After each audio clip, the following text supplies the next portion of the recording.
live. Neat. Yeah, I know we're quiet. You gotta turn up your volume. That's how we roll. Alright, so we'll get ready then. Let me go start up this game, I guess.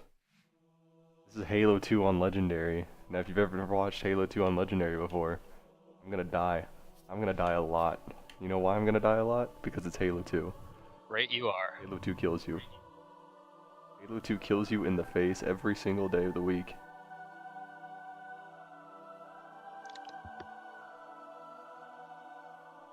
Alright, so countdown in 3, 2, 1, go. First things first, I get to this question a lot. Why are you playing on the Japanese version? Well, you see, kiddies, Japan people speak fast. Okay, I'm kidding. That's Japan me, people. but They're my favorite. the Japanese language is more condensed, so it takes less characters and sounds to get across the same information. And the way dialogue triggers work in this game, it actually ends up saving around 10 to 15 seconds. That's why we run on that. It's like a faster version. Now also, Halo 2 is a little bit different from the other Halos in the tricks involved, mostly involving the sword, but we'll get to that later.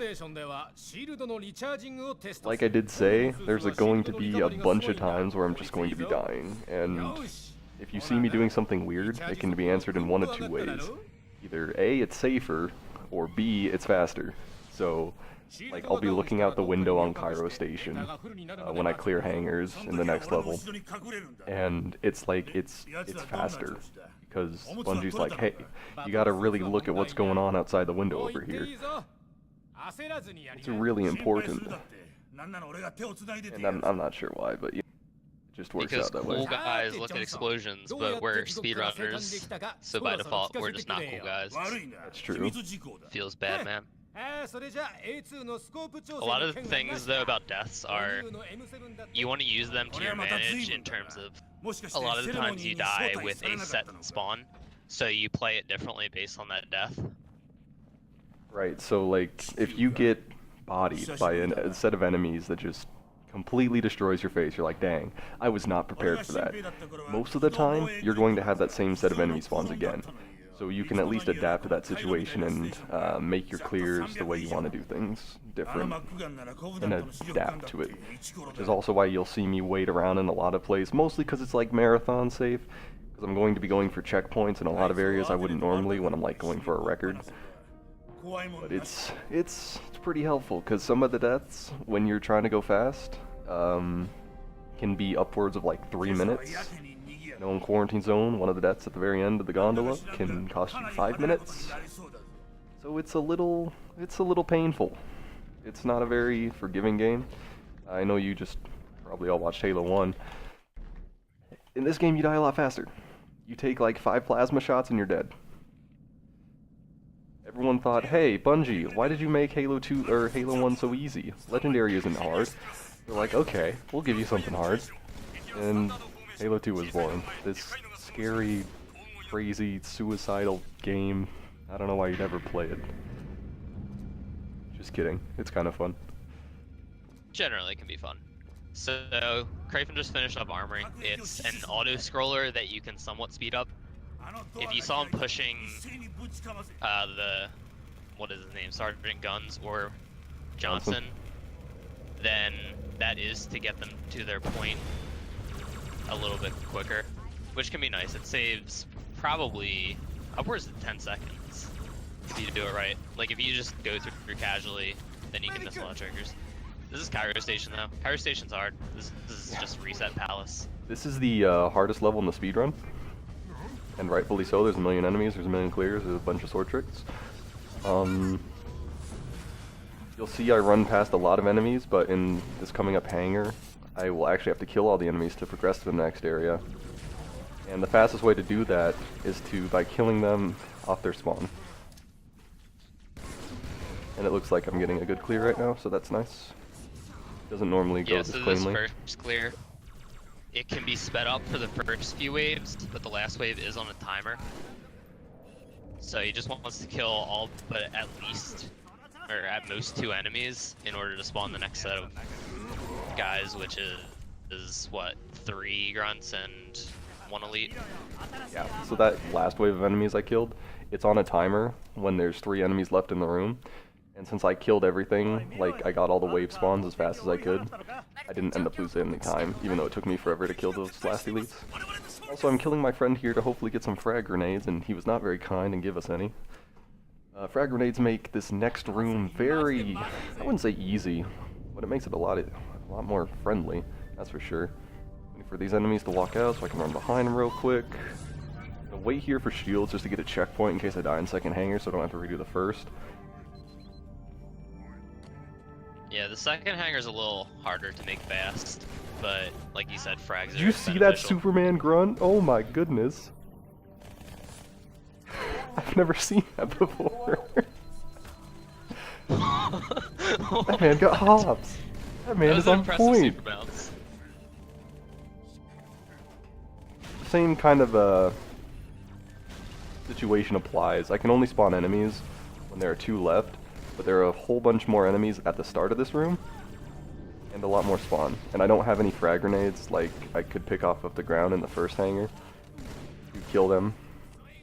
This is going pretty well. Yeah, so the last wave of this room is going to be nice because there's always going to be a sword elite. And as Cryphon said, there are sword tricks that are really neat, and you'll get to see them very shortly. Oh, the Marine stunned my dino. Alright, so now we finally got a sword.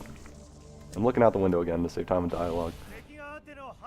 And I want to grab sticky grenades here, as well as these frags, but I really want stickies because they make my life easier. I do see a couple, but I'm also going to wait up here for checkpoints so I don't have to clear this hangar. Yeah, I only got 2. That's fine. Wait for the checkpoint. Skip these enemies real quick because I'm a sword master. Yeah, so the first sword trick he just did was the sword cancel. It's the short range sword trick that uses the lunge of the sword to go over enemies by canceling your sword lunge animation. I should mention, I'm playing on the 360 console because this next trick I'm about to do, sword flying, is patched on Vista. But you can sword cancel on Vista. The same kind of concept, I guess, applies, where you turn the sword, use the momentum, and cancel the attack with it to cross large areas at high speed. And the way sword flying works, I just got my booty handed to me. Oh wow, that's a really far checkpoint. Yeah, sometimes it just doesn't give you checkpoints and everything instant kills you, so when you die it's sad. Yeah, this level is brutal in that sense. But yeah, so sword flying, you're using the fact that the reticle turns red when you do a sword lunge to manipulate a longer range weapon when the reticle is red into basically doing a super extendo sword lunge. Yeah, so the way it works, you have 2 frames to switch weapons, and then cancel that switch animation, and then you can use the red reticle to lunge with the sword and just fly. Looks easy, but I promise you, it's very hard. I think I threw that nade too early. A few years ago, probably up until 3 or 4 years ago, people would do sword flies two-handed. They would take their left hand off of the left side of their controller and actually just get themselves situated, just perform the sword fly like that. But nowadays, everyone who runs is pretty much at the point where we can just do it one-handed without even thinking about it. Oh, I missed. Oh, I missed. So this sword fly that he's doing right now is pretty cool. Pay attention to the weapons that he has. I'm gonna blame me missing these flies on, you know, it being early in the morning. Yeah, 7 a.m. Actually, it's 8 a.m. now, but, you know, Kappa. So what I did there was I did a sword fly, and I swapped the sword out for a plasma pistol mid-fly, so that I can clear this room easier. I think there's 7 elites in here. A bunch of dinosaurs. And the easiest way to kill them is with overcharged plasma pistol blast, because it drops their shield, so I can headshot them right after. Yeah. So the old strategy for this room, well, this level, after that airlock that he came out of, was to actually kill the 3 elites, that were outside, the 2 jetpacks and the 1 guy on the turret, and then go back, get a new plasma pistol, and then take the fight in the bomb room the same. And that took like an extra minute and a half probably, plus was way riskier. So at this level, Bungie being the great map designers they are, we can skip the entire first combat sequence by just grenade jumping out of the map. Now, I mean, Bungie, like, they didn't not intend for you to come out here, because, like, in Halo 1, people got out of the maps and they're like, oh, that's really cool. So in Halo 2, they put a bunch of Easter eggs outside the map. And conveniently for us, it actually is helpful in the speedrun that we're able to get out of the map, because I think the first combat sequence, you have to fight off a whole bunch of enemies, then hunters come, and then you have to walk through a bunch of sniper hallways. Yeah, no, we ain't dealing with that today. I might die here. Yep, okay. Take like 10 minutes. So I just lost a minute, and like I said, Halo 2 is a dumb it's a dumb game. You die instantly. Oh, jeez. So what happened That's there rough. is it spawned me 3 grunts, and when it spawns more than 1 grunt, which is extremely rare by the way, the elite that just destroyed my face, he doesn't enrage. Now I want him to enrage because it gives me a sword, because it's an extremely safe way through the next hallway, and it's fast. And what happened there is, since he had a bunch of friends alive, and all my Marines are dead, because, I mean, the Marines suck, they get killed easily, he killed me. And obviously you don't get checkpoints, so, like, that's one of those huge deaths. And it looks like, got a bunch of, Bud? Okay. I needed him to melee, but it spawned me 3 grunts again, except in different spots, which is extremely... That's just crazy. That's marathon luck. But at least I prepared for it this time. Because like I said, it usually spawns you the same set of enemies. These are bad spawns too. I just died. I was trying to get a cool cancel all the way to Ghost, and I just got terrible spawns.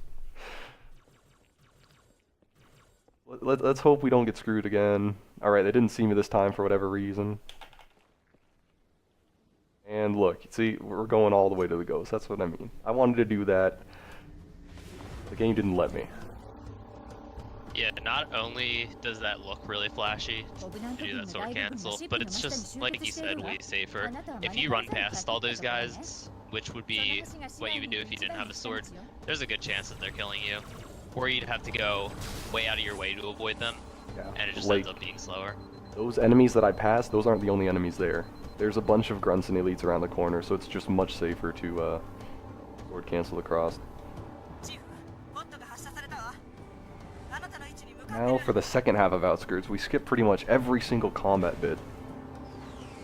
And we're just going to drive straight to the end. Obviously we're going to grab some Marine support so we don't die, but there's nothing else we actually have to do to end the level. We just gotta get to the end. Magic Marine or reset, am I right? Yep. I got the Magic Marine, let's go. Nice. Run's still alive. Run's alive. So if you hop out of, or you hop the Marine out of the Hog at like a certain speed and then hop in at a certain time, you can have that Marine teleport into your side seat. Which is nice because you want them to sponge a bunch of the damage for you. Because if I was just driving this Hog by myself, I'd be murdered instantly. But I was able to avoid a bunch of damage. I didn't really take much shield damage, as you saw. They were just trying to aim at my Marines. I'm just able to get through completely unharmed. Well, otherwise I would have taken a bunch of... So you'll know what I mean when you see them, probably in about 15-20 seconds. Yeah, on my right, that's a shadow. Now there's going to be a bunch of them moving. Driving past them, their plasma turret or shade turret or whatever it is on top, it does a lot of damage. And you die, like, every single time if you don't have any Marines, because they just shoot at you. When you have the Marines in the Hog, they can sponge damage, and they can make the shadows miss. Because I am going at a pretty high speed, right? So they're trying to shoot at the turret. And surprisingly, the enemies in this game have extremely good tracking.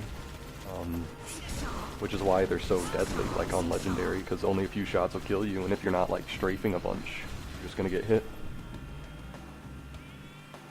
But I was able to avoid a bunch of damage. I didn't really take much shield damage, as you saw. They were just trying to aim at my Marines.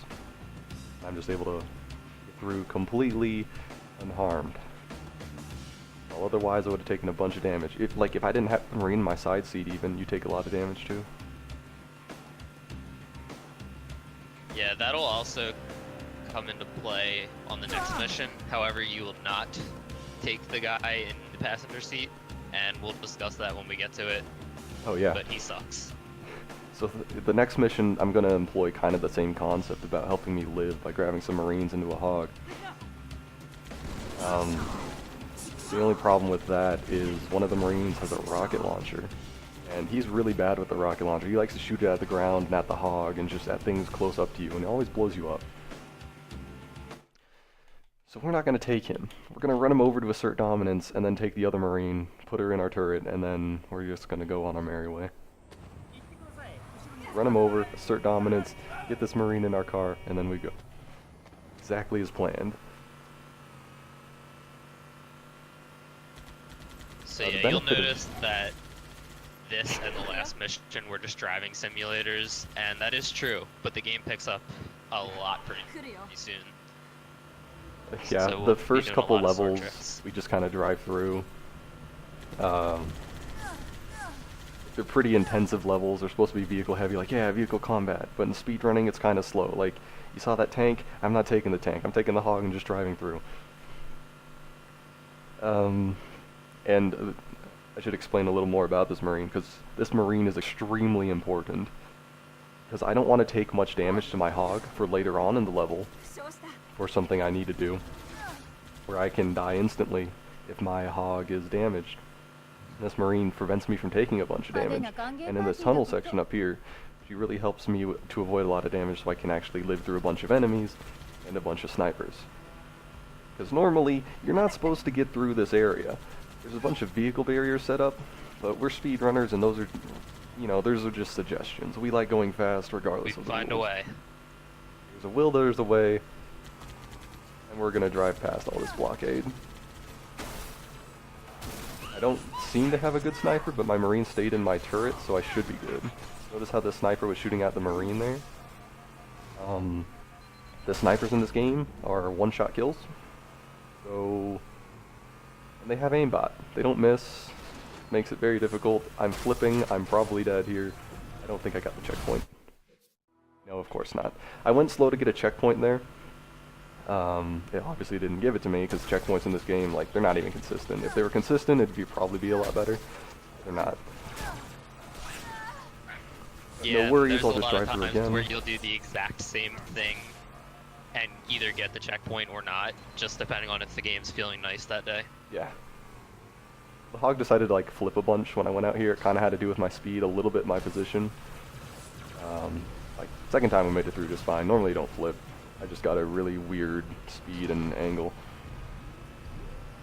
But, and like Nadeshot said, you can do the same thing a bunch of times, and you can just either not get checkpoints, or just get the checkpoint. And the same thing also applies for, like, just going through certain areas. You can do something the same way a bunch of times and then not make it at all, or make it first try. Also, it didn't give me a checkpoint there, and I don't know why, so hopefully I don't get blamed. It looked like I'm gonna get sniped. This is a super risky area, so dying here He's is taking extra hits. borderline expected. I'm totally dead. The elite took an extra 2 hits to die, which sometimes happens. I think it ate one of my melee, one of my melees. The grenade. There's 2 Jackal snipers here, which, as you saw, were shooting at me when I came around the corner, and they hit my hog a bunch. They didn't kill me, and the reason for that is because I had a relatively high health hog. Did I not kill something? Oh, I didn't kill a ghost. Oh, I did kill a ghost. Why is the Phantom taking a while to go away? Whatever. Sometimes one of the enemies, like, falls out on top where the little antenna he was looking at is. And you can't really do anything. It ends up taking a lot of time for the door to open because of that guy being alive. Yeah, It's just so like a 1 in 500 thing. in order to open the door I went through, I have to kill the Wraiths and the ghost off of that Phantom.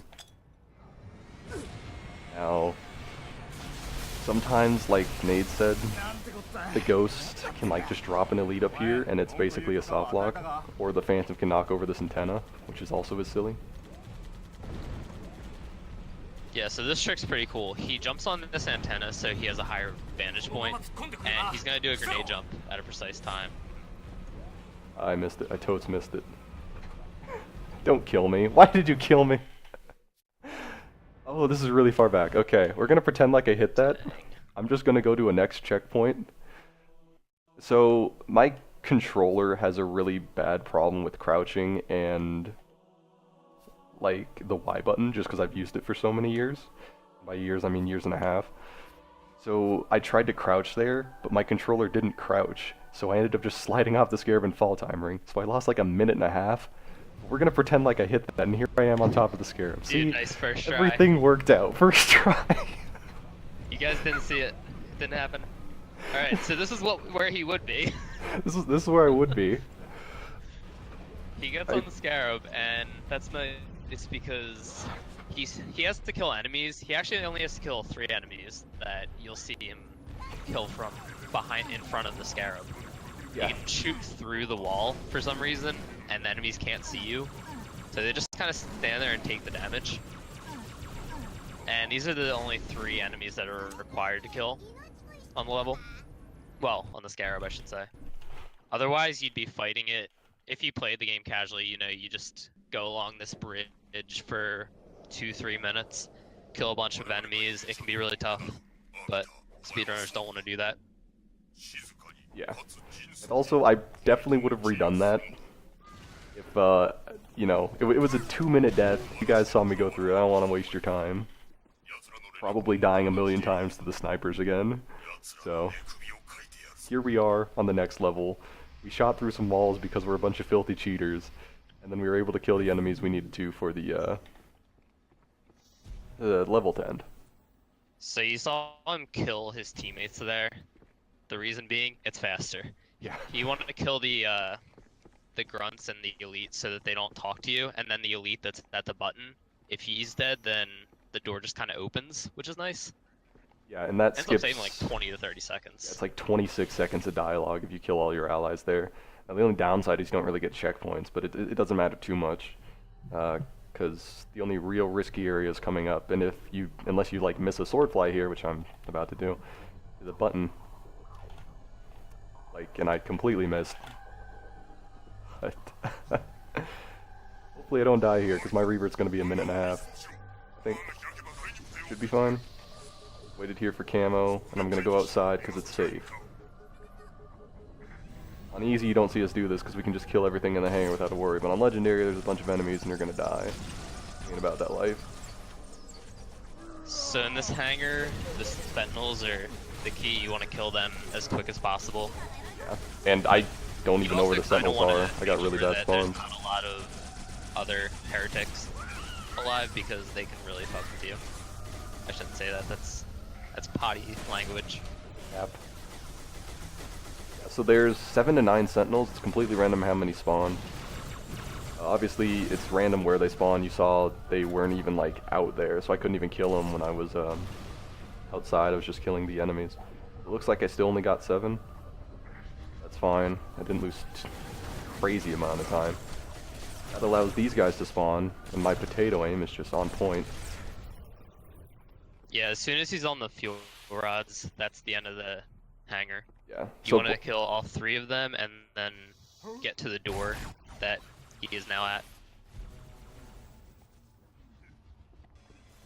It spawns like a bunch of reinforcements in the hangars, but if you're at the hallway as soon as it opens, you can just continue on at the level. And as you saw there, I bypassed a bunch of enemies really quickly just using the sword. It's a very, very versatile weapon. And I call these the YOLO hallways. YOLO halls. We call these the YOLO halls because you don't get checkpoints. And if you die, you go all the way back to the hangar. But since I was unspotted, I was actually able to... Oh, what was that? That was a weird cancel. I might be dead here. I got lucky though. I did get a checkpoint. I was unspotted, which is nice because this game just acted kind of weird because one of the grunt's movement patterns actually ruined one of my sword tricks. So I was unable to go fast through the hallway. Getting that checkpoint is so rare. Yeah, getting Even that if you're checkpoint's full extremely rare. It's not even consistent then. In theory, it should be consistent if you're at full health, but nah. The game isn't about consistency. You also saw I waited there for camo just so I could get through this hallway alive. If I tried to jump up and sword cancel immediately, I was dead. But as you saw the second time around, I didn't get a checkpoint, so I'm not going to try glass clip. And he jumped on the Banshee for some reason, so I wouldn't even got it. There's a frame perfect trick you can do, depending on this guy's position, where you can throw a grenade behind you and do a sword lunge, and you can actually clip through the glass if you lunge on the exact frame the grenade explodes. I didn't get a checkpoint, so I didn't want to try it because it would have been another minute revert. And that's not exactly fun, you know, that's not speed. Yeah, the reason we don't go for it every time is, like he said, if you don't get a checkpoint, what'll happen is the guys that he's stuck in the room prior, there's another one alive, and he can sometimes go through the door or see through the door at you, and you're damaged from your grenade, so he can just kill you, and depending on your checkpoint, it's not a good day. Yeah, it takes like 2 shots for him to kill you. On easy, it's good to go for it like every time because there's no point not to. On legendary, you can die extremely easily, and it's just a huge revert for like 10-second time save. It's not extremely worth it. And you notice at the end of the level, I just flew straight over to the side and ended the level. Normally, you have to do this huge phantom escort mission thing, but if you go in that doorway as the grunts are coming out, you can actually finish the level, because that's where the end of the level is. I'm also looking over here at this wall, because when my teammates enter the room, they're camouflaged. And the 360 doesn't enjoy camo at all. It makes your game go at like 10 FPS. Yeah, it's pretty brutal. You can either look up, you can look down, I believe, or just look at a random wall to avoid it. And once they're done being camouflaged, it doesn't matter anymore. The game goes back to normal FPS. Once again, killing friends saves time. I skipped a bunch of grunt dialogue. And I have to so kill a bunch of the flood. introduction of the flood. Yeah. He killed the 5 bodies that were on the floor because they can reanimate based on these little popcorn guys called infection forms. This level kind of sucks. It's very heavy on auto-scrollers that can kill you. The second half's nice because it's a lot of sword tricks, but early on it's a lot of downtime. Personally, I enjoy this level. Well. Nobody likes this level. I don't even think I like it, to be honest. I think it's just Stockholm Syndrome because I've played it so much. You know? I can tolerate this level to an extent. Much more than Sacred Icon. I think I only like it somewhat because of pride, because I'm the one who, like, effectively routed it. Just with the strats we should be doing to go the fastest. But it's just... it's got a couple timers on it. Like this elevator, as soon as I entered the room, it's on a timer. It's an auto-scroller. Like in the speedrunning an auto-scroller, you can't speed it up, you can't slow it down. Now, you'll see later on we're going to drop down over one of these sides, and that's where we want to go. The only problem is there's a kill plane below this elevator that doesn't despawn until a certain point. So I have to wait a couple minutes before that despawns. Yeah, the interesting thing is you can totally, in theory, get down there currently if that kill plane wasn't there. Yeah, but definitely. You would have to find some crazy out of bounds because people looked at the scripts, found like a map editor to see where the kill planes are, and it's pretty much everywhere. Yeah. Like on Vista, So you're able to see loading triggers and like kill planes if you use the trainer. And the kill plane is just below the elevator, and it doesn't change. It goes, you need an out of bounds, like Nate said, in order to bypass it.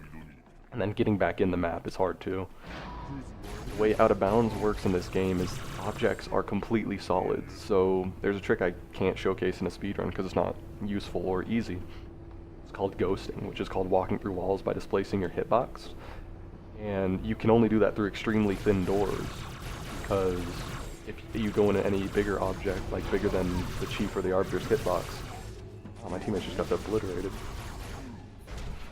you actually die instantly, because it tries to push you out, but when you're like enveloped in nothingness, enveloped in a solid, instead of pushing you out, it'll just kill you.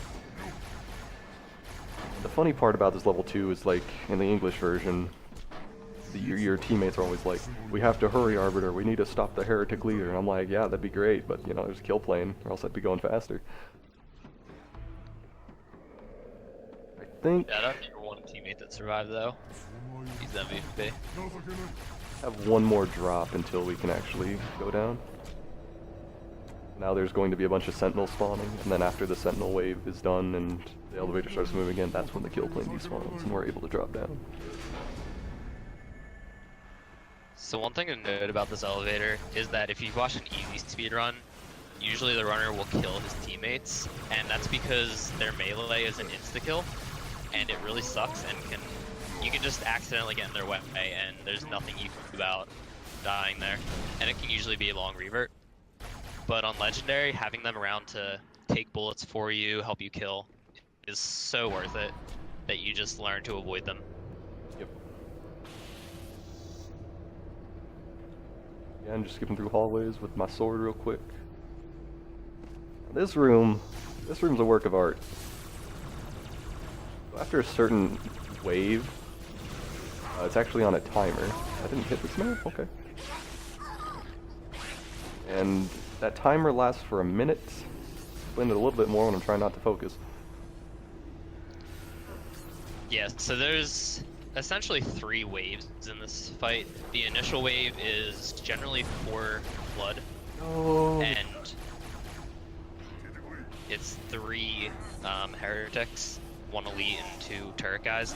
So after you kill that wave, a set of 3 elites come out, as well as some flood come from up top. Once you kill all of that, you're finally onto the final combat wave, which is all flood combat form, and that's where the timer starts. Yeah, so I got really unlucky.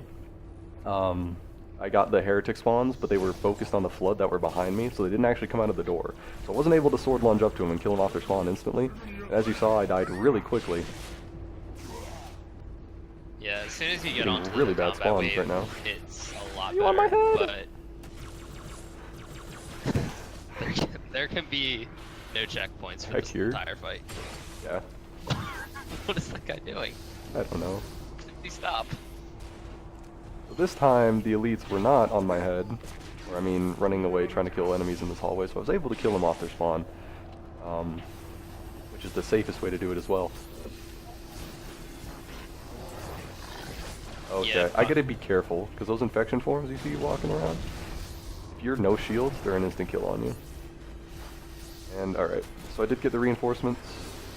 Now, when I see those next combat forms spawn, that's when I want to start looking at my timer.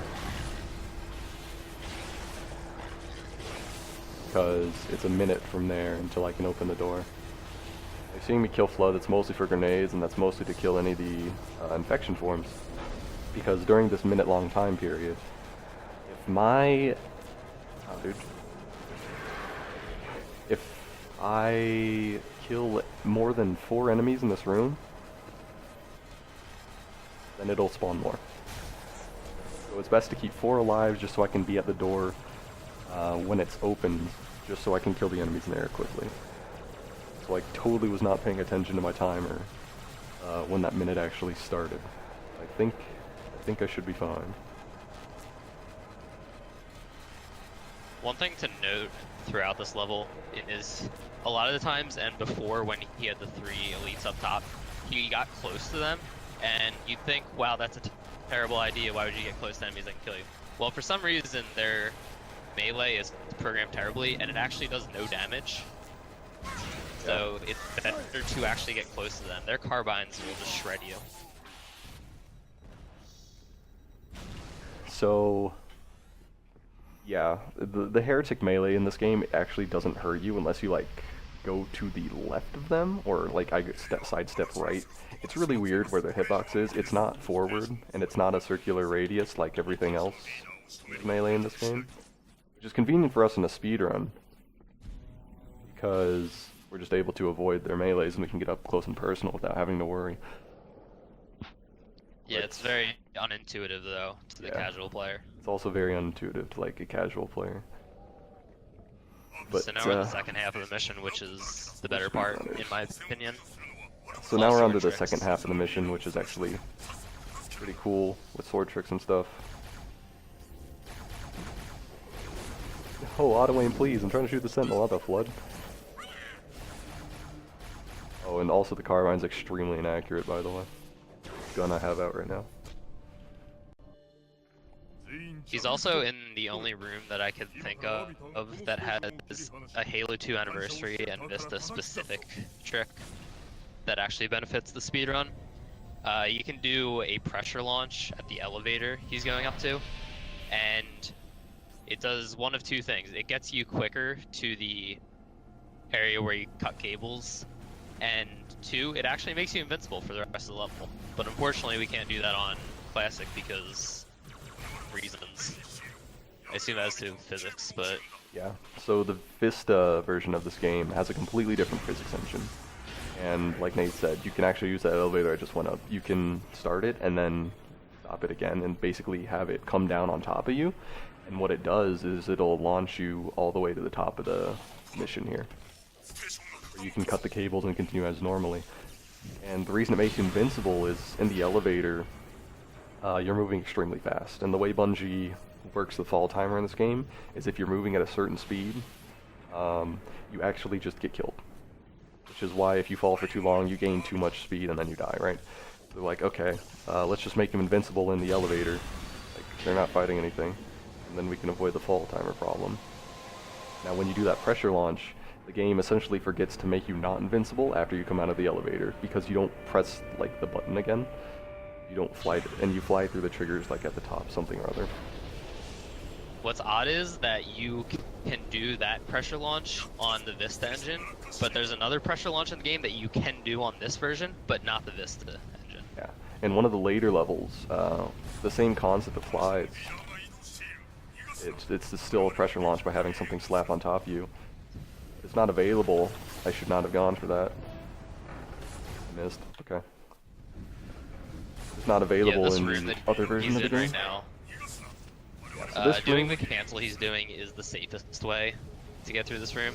There's a lot of Flood versus Heretic combat going on. Yeah, and unfortunately I got really unlucky, so. Oh, they killed me in the cutscene, great. Ah, quality luck-based speedrun. Dying at the cutscene is especially bad because you have to watch the cutscene and then you get reverted anyway. It's just a slap in the face. It's not giving me like any spawns at all in the middle of this room to cancel off the sentinels, which is extremely stupid and rare. How did you hit me? I jumped over your sword. Oh god. And it's also like, it's extremely safe to go through the middle. If I have to go around, I have to deal with a bunch more enemies. See, like, why couldn't that happen the first time? I went straight into the cutscene, you know? But yeah, and if you do the cancel and get into the cutscene early, then you're beating the sword guys. Like, they don't even spawn in time to kill you. So that's probably the biggest reason why it's the safest strategy. But also, you just get through the room quicker. You also have to wait for camo. Like, you have to wait for camo if you do it the other way. Like, if you have to walk around, you have to wait for camo, because there's a bunch of enemies with a bunch of tracking guns, and then obviously they melt you instantly. It's just, it's better to get a spawn and just go through the middle and call it good, instead of trying to walk around and go slow. Obviously that's luck dependent. It's also very rare not to get a single spawn, because there are 2 sentinels. How did I not hit that? Okay. So we're going through the YOLO halls again from the last mission. This is just a reverse of Arbiter. Would come out and you just had to kind of guess which one was him. Yeah. Another interesting thing to note is that every one of the top runners does this section differently. And it's kind of fascinating to see. We all do the general same thing, sword fly to him and hit him. Okay, I'm alive. Pretty hard so we're in section, but with sword tricks and just playing a little bit smart, you're actually able to get through pretty fine most of the time.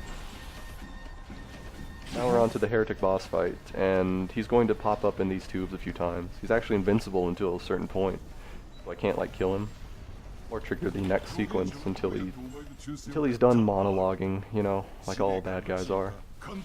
Plot twist. Luckily, and you can spoiler sword fly alert. to him and hit him immediately. Normally, him and I think it's 2 or 3 of his clones, I think 2, would come out and you just had to kind of guess which one was him. Unless Another you kept interesting like thing to note track. is that every one of the top runners does this section differently. And it's kind of fascinating to see. We all do the general same thing, sword fly to him and hit him, which is the way you're supposed to do it. But we all hit him in different ways. Like sometimes you'll see runners hit him forward and then backsmack him. I know I just hit him until he makes his little groan sound. There's a lot of ways to do this.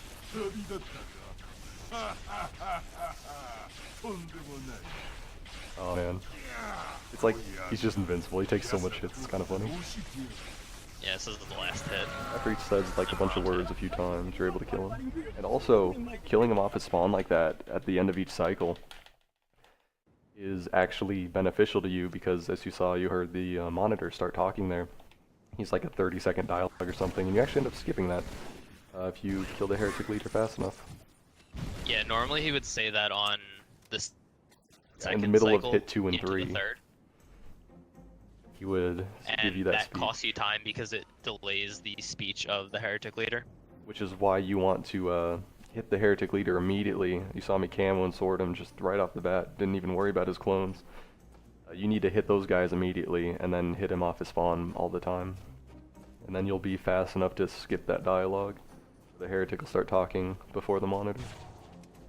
So this mission is Delta Halo. This is a really awesome mission for speedrunning. The first thing you did there was jump out of the map. They did not design the out of bounds on this map very well. In fact, you can go completely out of the map to the mountain area, like way in the distance. Yeah, I'll show you guys that in a bit. They don't stop you, they don't kill you. Yeah, you see that mountain? You can get on top of that. But as you saw, I spawned some Jackal snipers. There are a bunch of loading triggers I have to hit, but before I can finish the mission. And it's, you know, you saw a bunch of snipers. You can probably imagine that going outside the map is a little bit safer on Legendary. On Easy, we don't really go outside the map at all, except for the ending sequence because it's faster. On Legendary, we go outside the map to despawn a Wraith and to avoid the Jackal snipers, because they're not friendly. They are not. There's a So bridge this trick here. coming up is pretty cool. It's called the gap jump or canyon launch. A lot of people have different names for it. Normally you would have to go into this little room to his left and hit a button to drop down a bridge. Waste time. We don't like wasting time, so we're just going to do a grenade jump with our ghost and get across the gap. No, they flipped me. They flipped me off the map. Stupid At least game. get a checkpoint.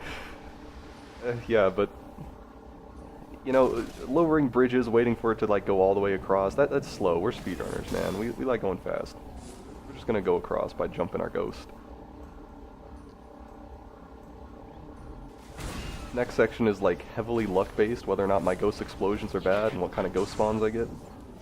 This section's brutal, but yeah. it's brutal in the sense that everything you do will generally be the same. It's just whether you get lucky spawns. Yep. It's one of those sections, like I said earlier. And 2 ghosts. There's only one way to do it, and it's extremely efficient. Like as you saw, I lived, even with some scary spawns. That was a weird checkpoint, screwed up my jump. Oh yeah, when you get checkpoints and loads in this game, it actually eats your inputs. And then if you were like holding a direction on the controller, it continues holding that. So it's really weird. But yeah, like Nate said, it's one of those sections where you just have to do the same thing and hope it works out because it's the fastest way through. And it's significantly faster than just hoping or just trying to kill everything and do it safely. That's kind of one of the main themes of Legendary. Is dying is often faster than trying to do it normally and safely. So I just sword flew out of the map using an elite, and I'm able to just wondering go to the why end. Chief went invisible. Normally he does have a flashlight, but that skull he picked up is actually going to substitute the flashlight for camo, just like Arbiter has. You'll see that come into play a lot in terms of it's just safer because the enemies don't see you, but especially so on one of the later missions. So we'll hold off on that. I think it's a lot cooler to see than hear about. Yeah. But the Envy Skull, there's a bunch of skulls hidden in the game. Now they are Easter eggs that allow you to add certain modifiers. They only spawn on Legendary, and they're not allowed in speedruns, except for if you pick them up. Oh, Oh, that wasn't red. Am I dead? I'm totally dead. Okay, they blame me.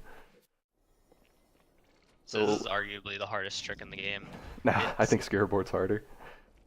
But as you saw, my reticle wasn't red, so I wasn't actually able to lunge to that jackal there. Which didn't let me sword fly across, which didn't let me board this gondola early. Now, boarding this gondola early saves about 15 minutes of combat, because you see that gondola over there, you have to wait for it to go all the way over to yours after you kill a bunch of enemies, and then you gotta kill a bunch of hunters, and then you gotta kill a bunch of reinforcement enemies. And it's just overall a really time-consuming and rough thing. There was a bunch of jackal snipers, there's 5 out there, and I don't know if more spawn, it's been so long since I've done it normally. Yeah, casually this mission's quite longer than it is by doing this.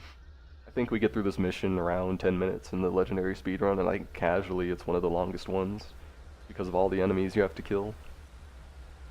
And just, there's a boss fight at the end that is horrible. It's like, it's horrible in a speedrun because it's so luck-based and it just spawns like infinite enemies. Like, I remember playing it casually, it's just the worst thing in the universe. I think I used infinite camo. Oh no, spoiler alert. Oh, I missed. These have a hole in their neck. Oh, don't hide from me. Okay, you're dead. So I wanted to kill those enemies fast, not only because it starts my gondola moving again, but, I mean, you see those drones over there. They can catch up and they're a big problem if you're not killing them. Because at a certain point they can actually start moving off the path and just flying towards you. If that happens, you have a bunch of enemies flying around you that kill you. And your reverts are pretty big. Obviously these gondolas are pretty slow, and to speed that up we're going to use a sword fly here. But this next room is kinda... It's hard to clear, but we want to clear it fast, so we're going to go up there. And how are we going to go up there? Well, we're going to use this little barricade in front of us to redirect our sword fly all the way up there. When you hit an object, like you collide with an object in the sword fly, it'll bounce you to a certain area. And we just happened to have a pretty good redirect there. The sword fly's changed a lot over the last 2 years. It used to be done by using the ramp to get way up top and then fall into where he picked up the fuel rod, but now we found a way to just get right to the fuel rod. Originally you just fly directly to the turret and like turn around and then jump across, but you can fly directly to it now.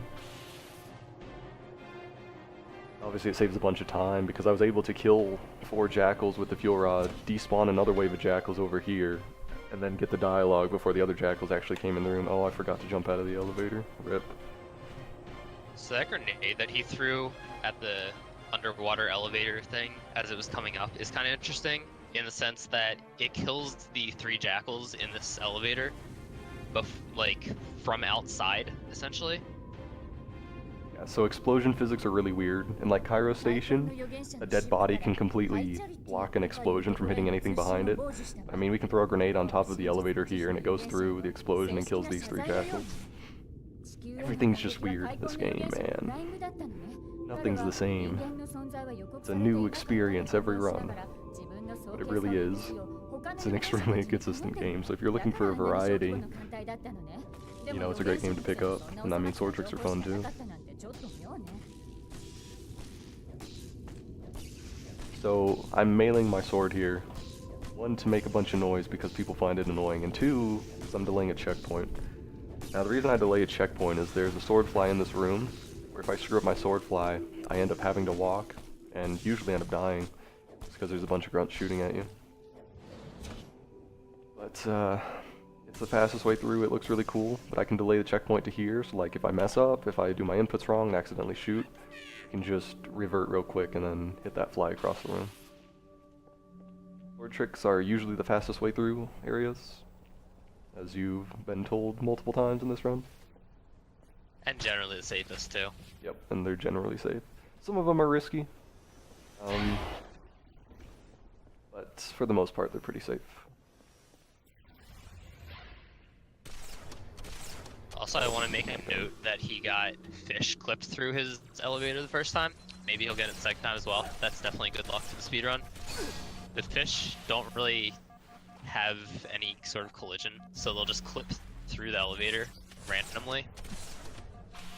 It doesn't do anything for the speedrun, it's just pretty neat. Yeah. And you'll notice there, I was trying to snipe the invisible elites, because getting through that section alive is pretty difficult. And, don't get in here, ha, you're gone. You didn't make it. Ha. But getting through that section is pretty difficult, but as you saw, it was like really hard for me to aim. The frames dropped a bunch. That's one of those times where the 360's emulation of the original Xbox's hardware. I don't even know, I don't remember, it's been so long since I played the original. But a bunch of camouflaged enemies causes a bunch of stress on the system and drops your frame rate and your inputs, and it's really hard. I wanted to kill the elites before those grunts behind them spawned, but I didn't actually end up doing it because my spawns were a little weird and they weren't phasing me. But lag reduction is pretty important. Sometimes you'll notice that there are random images that look like they're burned in the screen, and I promise that isn't your monitor, that's everyone seeing that. It's called a screen burn, and it's just a problem with backwards compatibility. So it seems to take random images from previous spots in the game and just burn them into your screen until your next load zone. Yeah. I don't know if it happened yet in this run. I think it might have on Outskirts, because it normally does there. But you'll see like a faint image. Like a minute ago. Yeah. So I thought I'd mention that. It could be like a faint image on screen, and that's that screen burn. I tried to go for mountain cancel, I did hit it. Wasn't the prettiest one, but I hit it. I actually used the sword to jump over that mountain off of those enemies by redirecting it off the wall in front of me so that I got upward momentum instead of leftward like the previous sword fly. And skipped a bunch of enemies as well. I think there's 2 elites and 6 drones that we skipped in that section in particular, and then if you get to the right, there's a bunch of other elites that spawn. Overall, just running past enemies is kind of the goal of this run. It's usually safe. It's also risky. I don't know where my checkpoint is. Because you have camo as well. Even if you don't hit mountain cancel, it's generally consistent to survive. Yeah. So picking up the Envy Skull is really, really helpful. The speedrun. You'll see camo come into play in the boss fight on this level. Oh yeah. It's an extremely RNG-based boss battle. There's like safe ways to do this battle. When I say safe, I mean sometimes the enemy spawns it gives you is just bad and you're dead. Sucks to be you. And also playing it way too safe can just waste minutes. Yeah, and playing it extremely safe is a huge time waste. I don't know where this dino is. Looks like I'm losing time here. I mean, I kinda am now. I didn't know that grunt was alive. But as long as you kill the enemies before this gondola comes completely parallel, you actually don't lose any time. Because the gondolas are kinda like auto-scrollers. Like there, I think I only lost like 6 seconds or something. It wasn't too bad. But yeah, if you kill all the enemies before that gondola completely stops moving, then no matter how sloppy you did it or well, you're not losing any time. Exactly. I wasn't able to shoot like good rockets or really prepare either because I didn't have a checkpoint. I normally wait for a checkpoint before attacking the Banshees because like only a few shots from them kill you. So I was a little later than usual killing them. So the gondola was pretty close. So this swordfly he's doing, while it would be faster technically to do a sniper rifle swordfly, it's way less consistent and way safer to do it with a rocket launcher because you can rocket the enemies as you hit this load. The one thing about this game is double reverts are there to get you out of an unlivable checkpoint. If you die 5 times really quick, then the game says, oh, you're not going to survive this, we're just going to put you back to your last checkpoint. But if you hit a cutscene, then you can't double revert at all. So this is regret. You have to hit him 5 times. Old chair guy. And the thing about hitting him, you have to actually board him and melee him. Those 5 times, you can't just shoot him with a rocket launcher or anything. I should get a plasma rifle spawn already, that's bad. Oh, I wanted to go for that so badly. Yeah, so he said plasma rifle spawns. The elites can spawn with either a sword or a plasma rifle. The swords can kill you, but they have to be really close. Plasma rifles can just melt you. You'll see And there. there's really not a lot you can do about it. Actually waited and ran away from enemies. Okay, that was... Okay, alright, that was sketchy. That checkpoint he got as well was pretty nice. You don't get a lot of checkpoints in this fight, get back especially if you're here. trying to play it fast. Am I dead now? I'm dead. Dude, this game is being so dumb. So I hold X to board him, but he's not letting me board him. I don't know why.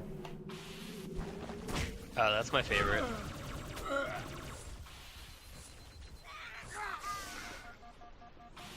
Oh, please don't. Okay. Overall, this fight didn't actually go too poorly. Like, it was... Yeah, that's fine. Yeah, you could spend 5 minutes on this fight and have it really not be that much of your fault, because a lot of the times you're going back to the outside area if you die. So the reason, like, I waited for the checkpoint, like, I avoided enemies, camoed, made sure everything was away from me, is because, like, if I had died there, I would have had to redo the entire fight, like, going in and hitting him a bunch of times all over again, which costs, like, minutes at a time. And I do want to touch a little bit on what Nate said earlier, is that, like, the sniper rifle being a faster sword fly is because it has further range, so it turns into a red reticle from further away, so that's why you can fly further.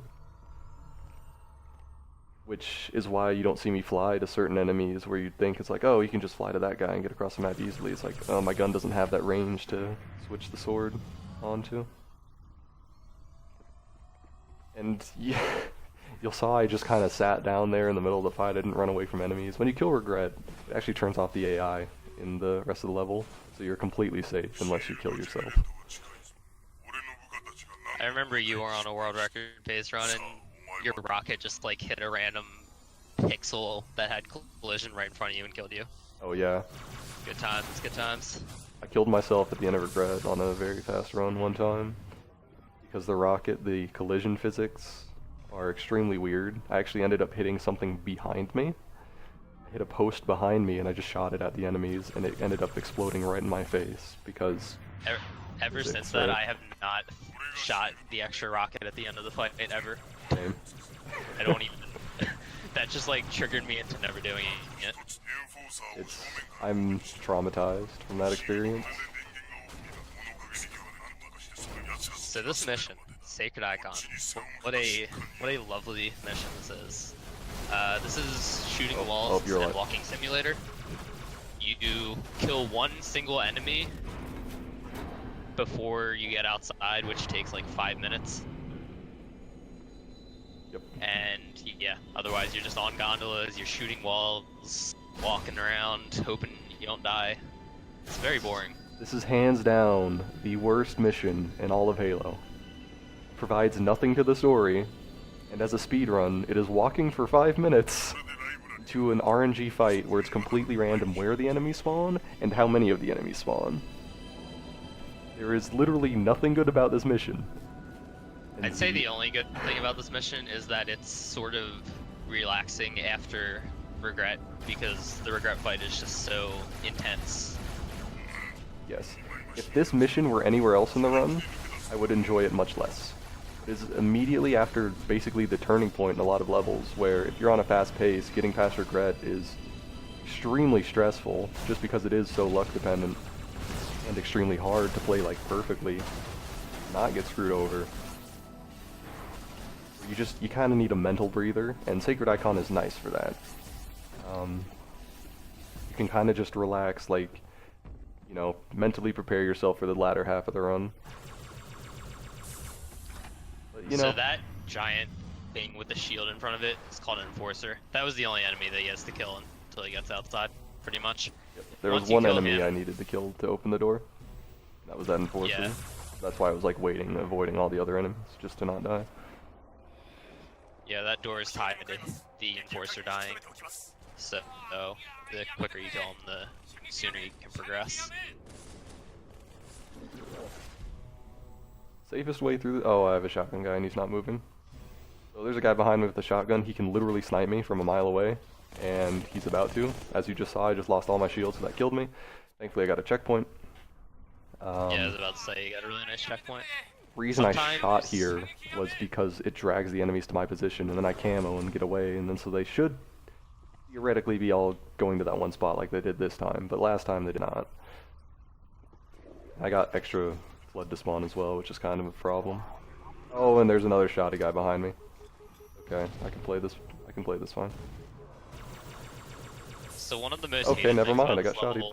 Is the checkpoints. Oh, this level's the worst too because it's not really supposed to go poorly. I'm getting double shoddy spawns, which is causing a bunch of problems, and I'm just dying in areas I should not be. So, like when you're on a world record pace run, or even if you're just like, you know, on a PB pace, this level can just screw you over. There's like nothing you can really do. And this is one of those situations where just doing the same thing over, like notice I didn't even lose shields that time. Doing the same thing over, it works, it consistently works, but sometimes the game just says, hey, I don't care about you, you're going slow, have fun. I think a lot of the Halo 2 Legendary runners, myself included, have at least one highlight on their channel, them dying in that carrier hallway and getting reverted back like 4 minutes. Oh yeah. Because the game didn't give them one of like 10 checkpoints that they could have gotten. So they're back to where that one enforcer died. I also got spotted in this hallway, which actually very, very, very rarely ever happens. It's the first time I've been spotted in there in probably 100 runs. AI don't really pay attention to anything there. I don't know how they saw me, to be perfectly honest. It's another one of those things, like, you know, something that's extremely consistent, it can just kill you. And like Nate said, checkpoints on this mission are extremely trolly. I died recently on a record pace run in Sacred Icon to that exact hallway, and it sent me back to the very start of the mission, which was like a 4-minute revert. Which obviously, you know, you're losing 4 minutes, your hopes and dreams of PB or world record is just dead. You can't come back from that, you're forced to reset. And then sometimes if you just want to prove a point, you'll continue the run and you'll get like 10 checkpoints the next attempt and you'll just hate the game more. Oh yeah, and then your second time through it's like, hey, I'm gonna give you every single checkpoint and then some that you didn't even know existed. It's a very, if like checkpoints in this game were consistent, it'd be okay. It'd be more manageable as a speed game, but they're completely luck based. And just dying and whatnot is extremely easy and random because a bunch of enemy spawns and a bunch of inconsistent AI behaviors, where it's just, it makes it really rough to speedrun. It's fun, but it makes it really hard to go fast sometimes. Okay, let's see if I got a rocket launcher over here. I did not. Yeah, oddly enough with the checkpoints though, the next 2 missions as well as this are notorious for having really, really, really long reverts. I think Quarantine Zone was mentioned earlier is like a 5-minute revert if you miss a sword fly, which is your fault, to be fair, and it doesn't happen often. But Gravemind, the mission after that, can just, anything can kill you, and it can be a 5-minute revert. Yeah, on Gravemind especially, you're going really fast, so it avoids checkpoints a lot of the time. And you can like die in the final fight and get sent back all the way to prison. But, I mean, there's a new trick found, which I'll touch a little bit more on the next level, where we can skip the prison entirely, but it doesn't change the fact that I just killed my teammate. No, I didn't. Cool. So this is a giant wave fight, and it's completely RNG, whether you get good spawns, bad spawns, shotgun flood, rocket flood, anything that can kill you. So nobody likes doing this fight. And getting rockets is Dude, I can't kill this flood. definitely beneficial though. He's My got teammate a was lot of getting in my rockets. way.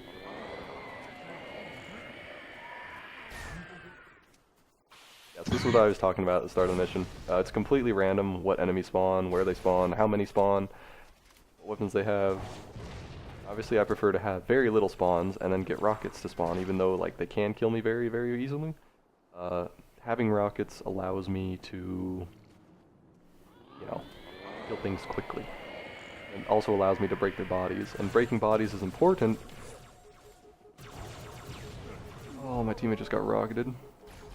Man, oh yeah, enemies don't have to reload their rockets either. They don't care about the rules. They have infinite rockets. They don't care. Screw the system. Yeah, screw the system. I'm trying to look for his rockets too, and I can't find them. Dang, they disappeared from existence, I guess. So I don't know if it's happened yet, but if you see the giant fat slug guys, what he'll do is he'll go up to them and throw plasma at them as they fall on the ground to release their popcorn infection flood that they're carrying. Yeah. Hitting that plasma as he falls down completely kills all the infections that he would otherwise release. And that's nice because they can't reanimate corpses. As you see right there, if I'm able to get up close and personal and stick them right as they're about to blow up, I can actually prevent them from releasing all their little infection forms. And it saves me time, because at the end I'm going to have to kill them anyways. And it, like Nate says, it prevents them from breaking bodies. And then sometimes they don't even fall over when you're right up next to them, and it's just weird. Inconsistent, you know. I don't know which wave I'm on. Yeah, okay, this is the end. So as long as I just kill these carriers now. We're out of the worst mission then. Nice. There's another one alive. I don't have to like kill all the carriers. It's completely random whether or not I have to kill the carriers in the infection forms. The game's not ending because Halfjaw is really focused on killing these infection forms for no reason whatsoever. New end. It's completely RNG mission, man. No one likes RNG. Nobody. Gives you variety. Dude, Not when you're trying to go absolutely fast. prefer luck-based instead of skill-based and execution-based things. I don't think there's any speedrunner, yeah, like who prefers luck-based things over skill-based. This level is another kind of one of those levels where you're not really supposed to take a vehicle with you.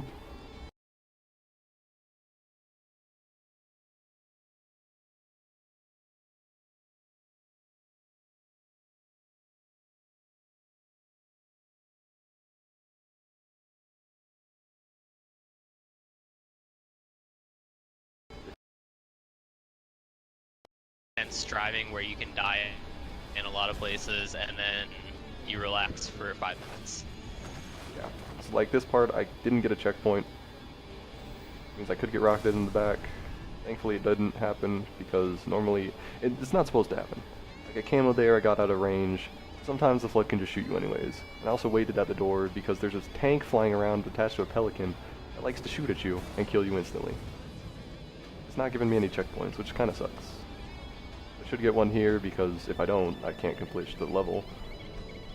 Because I went slow through that section to hit a loading zone so that I may continue the level. Now, the way loading triggers work in this game is passing through them is not enough. Man, please do not punch me. You need to stay in them for a certain amount of time in order for the game to register. How did you pick me up, sir? And then I couldn't get out. Okay. Yeah, to pass through them in a certain, like you need to be in them for a certain amount of time, and that's when it'll register the load. So that's why I went slow through that section, because normally you're not supposed to have a ghost there. So like it checking for if you're inside the volume is like you won't miss it at all if you're walking. But when you're in a ghost, you're going significantly faster than walking speed, and yeah. Also that enforcer picked me up, which is extremely rare, especially for how far away I was from him. But he killed me instantly, and then my revert was pretty far. And then the second time around, I got bad enemy debris spawn. Like, I couldn't really drive my ghost too well. Oh, these enemies suck. Rocket me or snipe me, please. Okay, we didn't get rocketed or sniped. As long as we can survive this area without a checkpoint. Okay, this might be bad. Please don't. Shoot me. Aha! I predicted him shooting me and I drove away. Nice. That's the way to do it. What kind of spots are these? That ghost never goes that far out, let alone hit you and make you lose all your health. There's like... Wow, that was brutal. Why are there 3 ghosts here? Aren't there only supposed to be 2? There's supposed to be 2 ghosts here and 2 turrets that you drive past, and there's a 3rd ghost, and I'm really confused.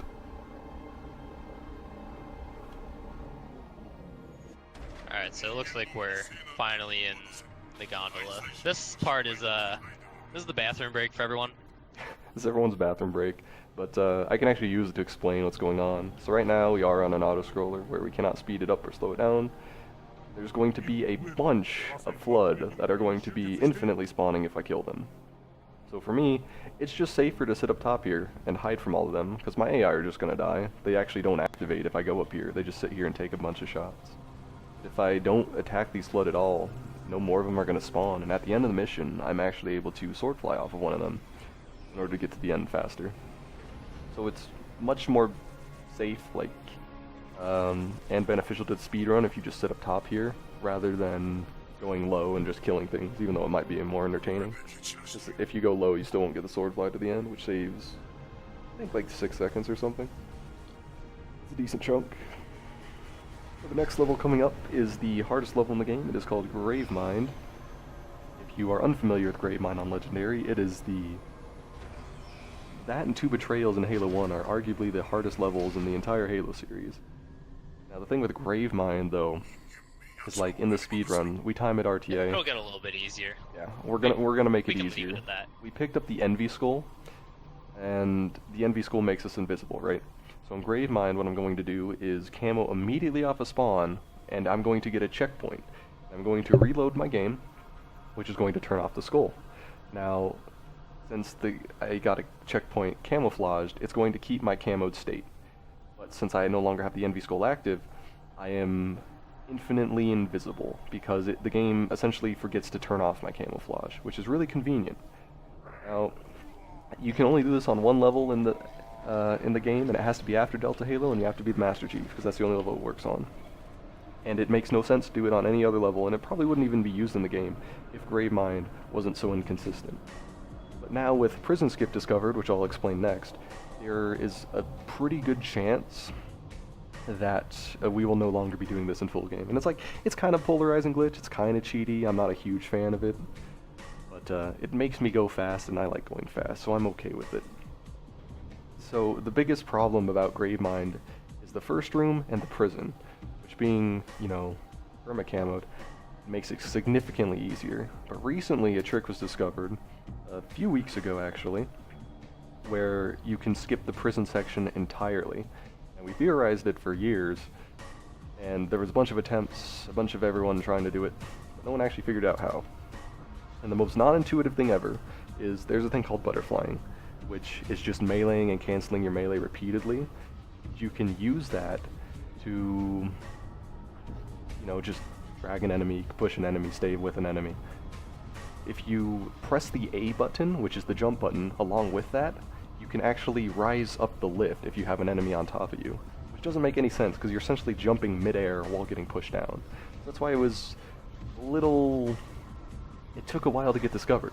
Like, looking back at it now, we're like, oh, why didn't we try that before? Well, we did. It turns out the mashing for it is extremely fast and sort of precise.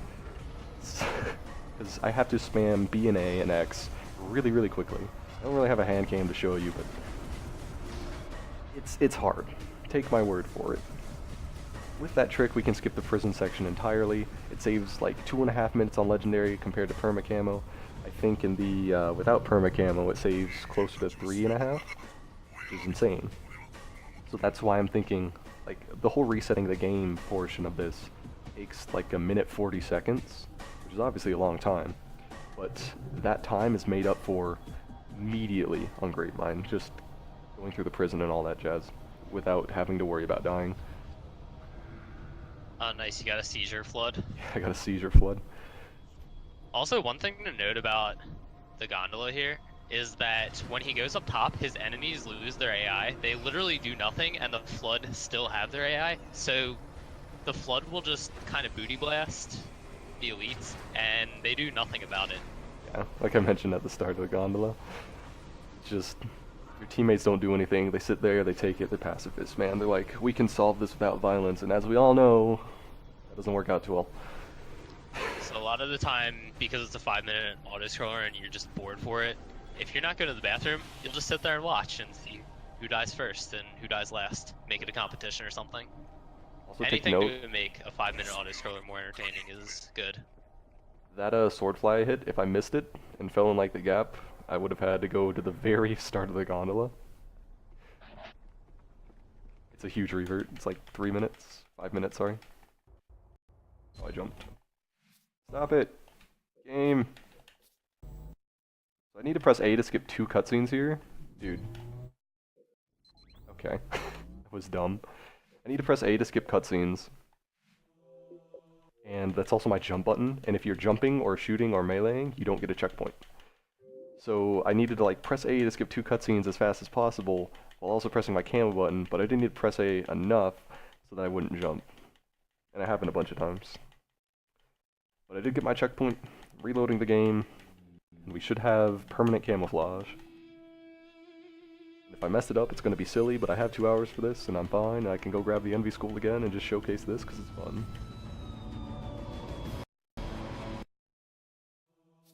But like I said, obviously resetting the game takes a while. Now, this is the one reason why I think with prison skip involved, eventually we're going to get to a point where we don't need to use permanent camouflage anymore on Gravemind. And it'll speed up the speed run by a significant amount. It's probably not going to save a full 140 because it is still kind of hard to go through some sections, but I think without doing this trick, we can save about a minute on a good Gravemind.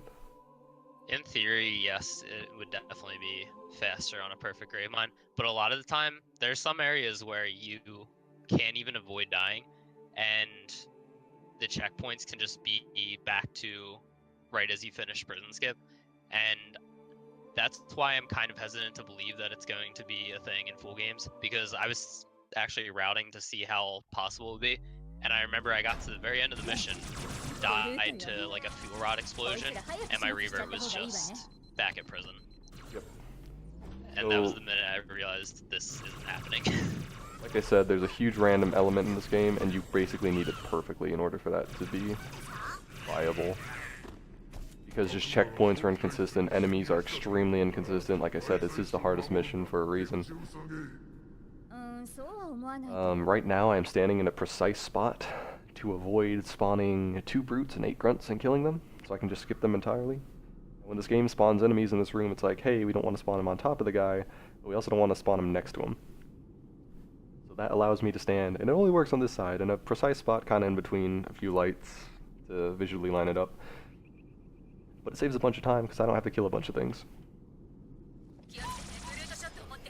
Yeah, so as was said in chat, this game is timed RTA, which is probably the only reason, realistically, that this trick is allowed. Because you are losing the time to do the trick, set it up. Even still, it was definitely a debated subject whether it should be allowed or not. I didn't get any carbine spawners on my side. Should be fine. Second despawn, I'm doing the same as the first. It's much more precise, and it actually depends on what enemies I'm actually getting. Like, there's 2 different spawn sets I could get. Depends on what enemies I get, which side I need to like be tilted, how further forward and back I need to be. But it looks like we got a fine spawn. Alright. Yeah, that's for sure. Yep. So that first room I was able to clear in, I don't know, fast. In fast. We'll get out of there and like, approximately fast. You know, quickly. And I didn't risk death at all. I was able to kill everything off their spawn. That is one of 2, I believe, areas that are tied to you having to kill people. I think that and the final room are the only ones, but I might just be missing one right now. Yeah, there's no way for me to like get out of that room without killing everything, so it's important that I was able to kill everything off the spawn. Now I'm just running through the hallways, not worrying about death. These hallways are extremely difficult. I'm avoiding a bunch of reinforcements as well. And upcoming is the prison skip.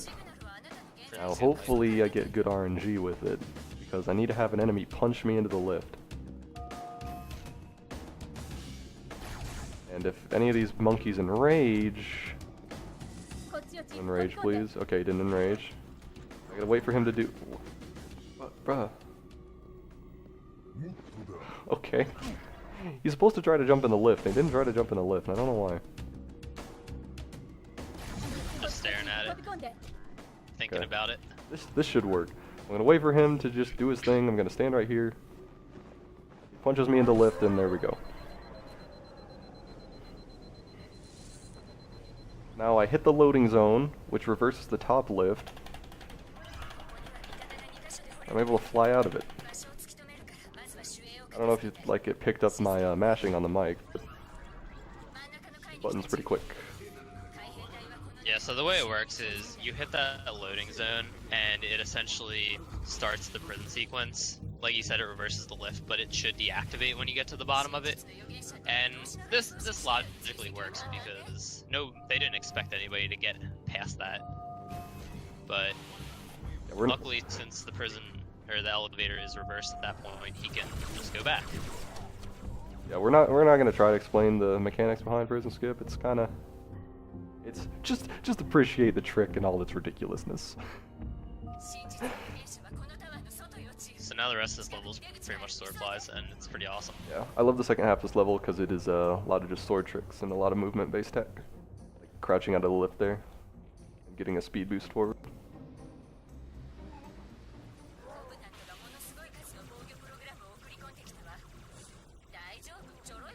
Without the prison in this run, it actually makes it hands down my favorite individual level on easy now. Oh, I got caught in the lift. I wasn't standing far enough to the side. I got caught in the lift and I had to walk out. I was gonna fly to this door. Didn't happen though.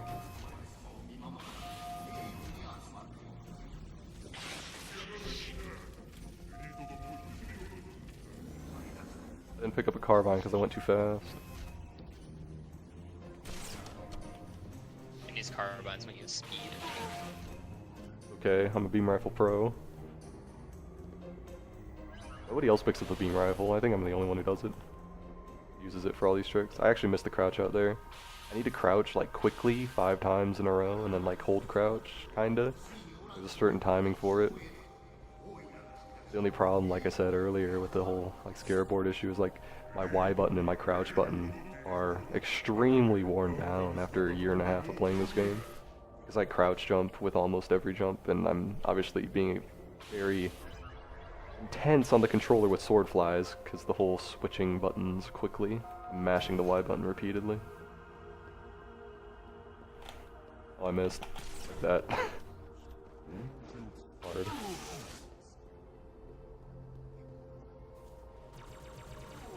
Alright, let's get this.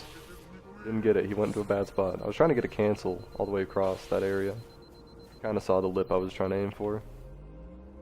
But, This cancel isn't really expected to hit. yeah. It It's can rare. be pretty random. It's rare, it's random depending on the Jackal's position as well. Sometimes he you went back. alerting the Jackal can make him just run away from the area so you can't even attempt it. That's always fun. Yeah, things are weird.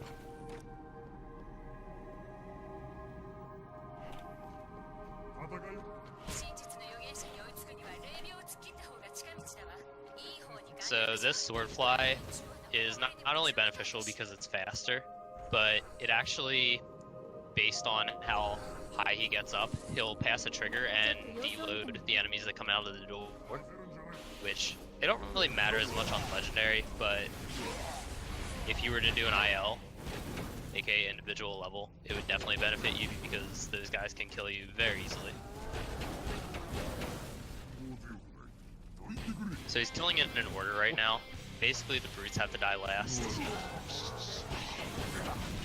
And the reason for that is that otherwise you can get brute reinforcements, which you'd have to kill before the level would end. There's a reason I killed the hunters first, and then I was focusing on the drones and the brutes. And it may look slow, but if I killed them in any different order than that, I would have got reinforcements. The brutes need to be the last thing to die. now as we wait for dialogue to finish and the level to end, we're going into the shortest mission in the Halo franchise. Yep. On easy, I have the record with 1 minute 36 seconds. It is the fastest individual level of any speedrun in Halo. So it's pretty cool. It has a lot of sword tricks. I don't do all of them in the full game speedrun and on Legendary just because they are pretty risky. But, oh, Y button please. Rip 20 seconds. Dang. I tried to do a sword fly. My Y button didn't work, so I just ended up shooting the brute and looking silly. And when that happens, like, I tried to get a checkpoint too, which it didn't give to me either, for no reason.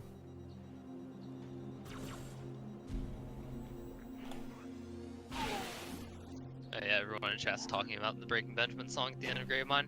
That's the one thing that's sad about the speedrun, is that you don't really get to listen to the whole thing, because that song is really hype. Yeah, and there's actually some cool music on Arbiter as well that you just skip entirely.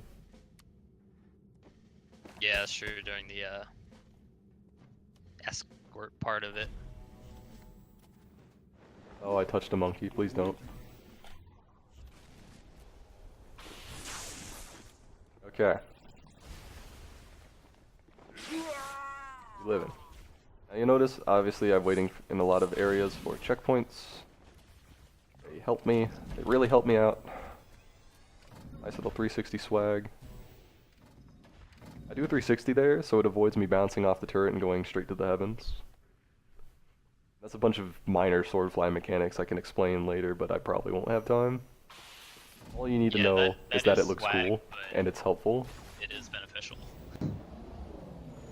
I'm gonna wait here for camo, because I didn't get a very good cancel. Like, I got a decent one, but there's a Jackal Sniper down there. Who doesn't miss? Also, these brutes can Kobe you from across the heavens with plasma grenades, and it's really sad. But I'm taking it safe. Also hear the Jackal sniping, so I'm gonna go over to the side, grab a checkpoint, and then go up. Yeah, so the reason that this level is the fastest in the franchise is that normally you would have to go down this little river path and get to a door, meet up with Halfjaw. But you can kind of manipulate the game into letting you finish a little earlier. So as you just saw, I just ended the level by crouching on top of a mountain. Now the ending trigger is, like, Uprising itself as a level is like a giant loop that goes all the way around and does a bunch of crazy business. But the ending trigger for the level extends all the way up to the top of the map. By crouching in that spot, I was actually able... Sorry, I have to kind of focus. This is an extremely hard part. It looks like I should get past this first try. There we go, okay. Yeah, that is one of the hardest parts in the game, just because it's very luck-based as well. But the ending trigger for Uprising extends all the way to the top of the map. So you're just able to finish it if you go outside the map and then crouch. It's really ridiculous when you think about it. But it makes the speedrun really fast, and we like that. If you do Uprising full path, you're in a vehicle, like you can get a ghost, and it can still only take like 3 minutes or so. You have to deal with a bunch of snipers and stuff still. Where are these drones at? Hello? Okay. Bunch of drones in this room, I gotta snipe them. Just safer that way, because I'm going to be going across. These guys can melt me, and they're very hard to hit. Better to kill them off spawn. Yeah, this area can definitely suck in the run, especially if you're on a good pace and you're getting a little bit more nervous, so your sniping can definitely be affected. No, don't! No! So I got extremely unlucky. I got 6 flood to spawn there. And they just ran through my grenades, because I mean, they're gods. They ain't afraid of death, man. And I got really bad drones. That was gonna be a problem. Did it fine the first time. Why you gotta be rude, game? Now this guy over here, he's actually activating the enemy, so I have to take the lift across instead of sword flying. And I got a bunch of enemies to spawn again. Yeah, the rule of thumb here on Legendary is pretty much if the flood are out, don't do the fly. I see a lot of people who, they'll see people do the strat where you fly to the brute and think that's the only way to do it. That's just so risky on this part when you have Flood fighting the brutes, or the brute. Yeah, so I actually got a little bit lucky that time around. The brute ended up punching a couple of the Flood off the map, otherwise I probably would have died. I was only a couple shots from death, as you saw.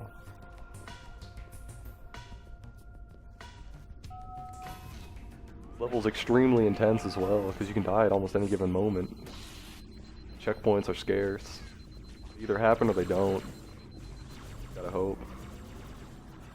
So one difference between this and Combat Evolved is that the flashlight does not alert enemies at all. So since this level's so dark, he can use the flashlight without any negative effects. If he were to do this in the same situation on the Combat Evolved engine, it would alert the enemies to you, and that's bad. And I don't even need to use the flashlight. Like, my monitor's fine, but I have a habit of turning on the flashlight just for the stream at this point, because the capture card picks it up kind of dark in almost all cases. So you runners turn it on just for the stream if they're streaming. Okay. Oh, I only got 3 rockets, dang. So you really want to get 4 rockets here. It's completely luck whether or not it happens. But it makes clearing the top a lot easier if you have 4 rockets, because there's a bunch of enemies. Also, it doesn't look like I got a checkpoint. If I got a checkpoint, I would have gone for the pressure launch. Which has the issue of that whole loading volume, like I said. As you see at the top of this elevator, I mean, you can't see it. There's an extremely thin loading trigger, and we're going up it very slowly on the elevator, so it spawns the enemies. But if you miss it, which happens most of the time, it's completely luck-based. If you do the pressure launch... Oh, these spawns look scary. What are these? Yeah, this area is very, very tough. Whoa, I thought he died. I got really bad spawns. Both for the grunt, because I'm like stopping mid-air because he's moving. And just because I'm down like rockets, it's hard for me to kill these enemies, you know? One of the toughest parts about this is that the spawns are always different. I should say that with an asterisk, because you're going to generally get the same set of spawns per attempt. Yeah, once you get like the checkpoint, wow, I'm not getting checkpoints. Once you got the checkpoint did, you're gonna have that same enemy spawn. So you can actually work with it, but it's completely different every time you play the level. Yeah, there's you want things to really be grouped together so you can kill multiple with rockets. You just kind of learn how it generally works and play based off the spawn you get. Don't snipe me, don't snipe me, don't snipe me. Okay. I could have gotten sniped by Jackal there. And my checkpoint was on the elevator, which is extremely far back. It skipped a couple. The reason that's a problem is because that Jackal's not supposed to snipe you, especially when you sword fly to the end. And he rarely snipes you. But I've had him snipe me. A lot. And he likes to do it when you're trying to go fast. He can be very random. Yep. So if you noticed on Uprising that he kept his carbine and sword, if you pick up the fuel rod, then the way weapon carryover works is if you go from one level to the next, and the weapon is not on the next mission, which the fuel rod is not on this, then you won't carry over weapons, which would give you a plasma pistol, a plasma rifle, and full grenades for this level. But what we do is, well, some people do, is we like to sword fly across a gap that you can jump with your ghost, but it's a little more random that way. So it's personal preference whether you want to carry over or not, but Cryphon and I and a lot of other people prefer to carry over and then do the sword fly. Yeah, I prefer taking the sword and just sword flying through the rest of the mission, because it is faster if done properly. And it's safer in my opinion, just because there's less RNG involved with driving a ghost through and getting brute shotted and shot at. Yeah, it's more execution based for sure. I got kind of bad enemies, but I'm fine. You'll notice I turn around in the ghost. That was to despawn a bunch of wraiths. Like you saw me drive, there's a bunch of enemies, and I turned around and came back, and they were all gone. You'll see that again in this level too. So I did that just because it's faster to just kill the wraiths normally and then just go through, because the wraiths are really the only thing that have to die. But it's extremely inconsistent on legendary, so we don't do it. So I'm gonna go for some swag clears here. I don't think I can. I don't have any nades. Who cares, man? Who cares? Oh my god, right? Right? Totally not. Why are you facing me? What are you doing? I'm calling hacks. He saw me when I was invisible. Turned around off his spawn, and he shouldn't have. I tried to be cool and do a swag strat, but I didn't have any grenades, so it made it actually a lot harder. It's actually faster to do it that way as well. Oh my god, these spawns. Spawns are awful. So in this room, 3 brutes have to die in order to continue on. And then there's those 4 brutes that come out that door. They don't need to die. So it helps to get the hunters free from their prison cell. Both to, I guess, help you damage the enemies, which really isn't that big of a deal. But mainly so they take all the fire for you. Yeah, so I only had to kill 3 brutes in that room. Hunters distract things for me. And they were actually in the middle of the room and everything was shooting in the middle of the room, and I had a brute aggroed on me, which was really scary. Almost died. But I made it out okay. So this is another wraith despawn. He goes back, hits a loading zone, and if he does it fast enough, then he'll hear a dialogue from Sergeant Johnson and the Scarab, which, if you don't know the story, Sergeant Johnson is now friends with What is your problem, guy? Nice. That was Wow. You knocked my banshees off the map team. and then flew him off the map. Yeah, so I despawned the wraith so I could get the scarab moving immediately. Another one of those situations where it's faster to kill him. On legendary, it's not realistic ever. And you're supposed to take a banshee to help and fight to the end, but they didn't give me the banshee. They're supposed to have your teammates park banshees and then you grab one and go. But that guy's a jerk, man. He knocked over crates, he knocked my banshees off the map, and I had to drop down and risk fall timering. That guy was special, okay? No, he just had a bad day, and he tried to make it harder for me. So the reason, like, I kept that Spectre there at the start is to take it over here. Now, the way the final fight works is that Tartarus is invincible unless he's hit by 3 consecutive quick beam rifle shots. Now, I can do that myself, but you're basically supposed to rely on Johnson to do it. Now, Johnson's extremely slow with it, and on easy, Tartarus has, like, no health, so we just take a beam rifle and we blast his face and it's fine. It takes, like, 10 seconds. On legendary, he has, like, 20 times the health or something ridiculous. And Johnson doesn't drop his shields, and you don't have nearly enough ammo in your beam rifle to drop them all that time.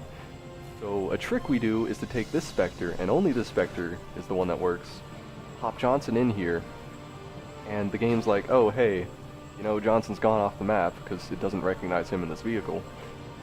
What do we do, coach? He can't finish the level, and they're like, let's just spawn another one in, right? They'll be fine. If Johnson falls off the map, you know, you just spawn another one in, and you can complete the level. We're gonna abuse this mechanic and get 4 Johnsons. We're gonna have 3 in our Spectre and another one's gonna spawn. And they're gonna stun lock Tartarus in place so it's easier for us to kill him, and it's extremely quick. And it only works with this Spectre, so like if my Spectre was destroyed, I can't take any of those other Spectres and hope it works, because it just doesn't, and we don't know why. Yeah, that's completely run killing.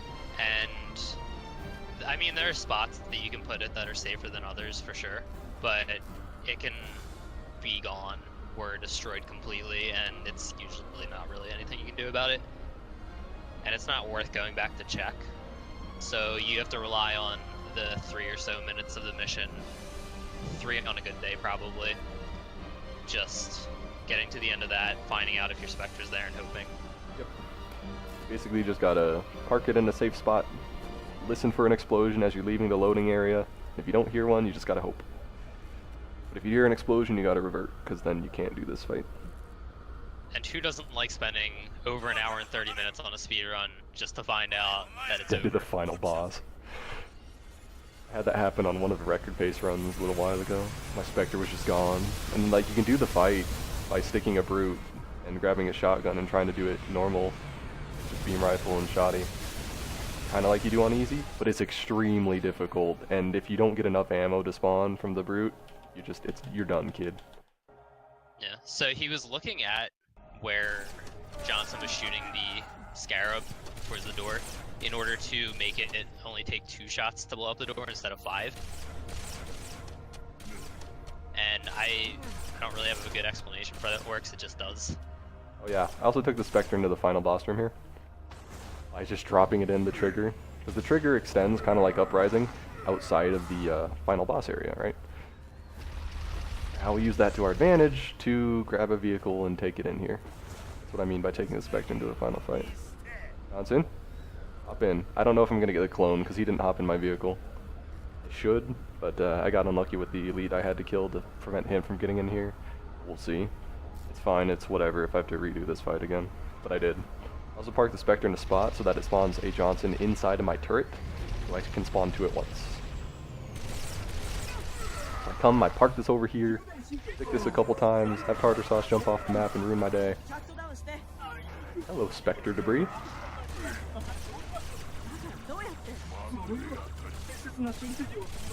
Need to get that debris out of the way so that they can shoot at him.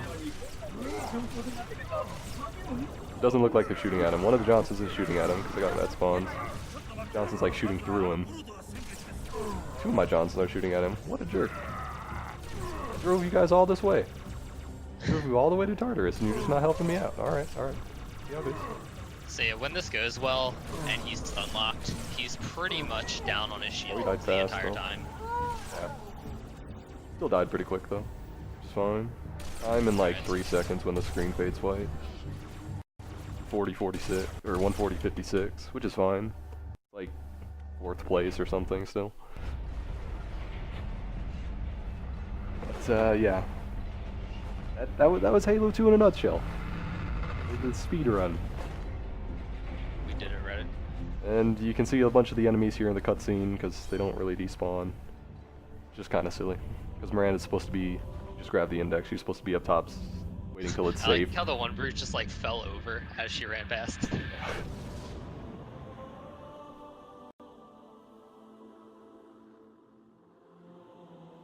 Yep, Halo 2. Thanks for watching, friends. If you want to check out more Halo speedruns and Halo speedruns accessories, yeah, we know it's a fake time because of the metro. We don't care. But if you want to check out more Halo speedrunning, go to haloruns.com. So, you know, speed. Speed is where it's at.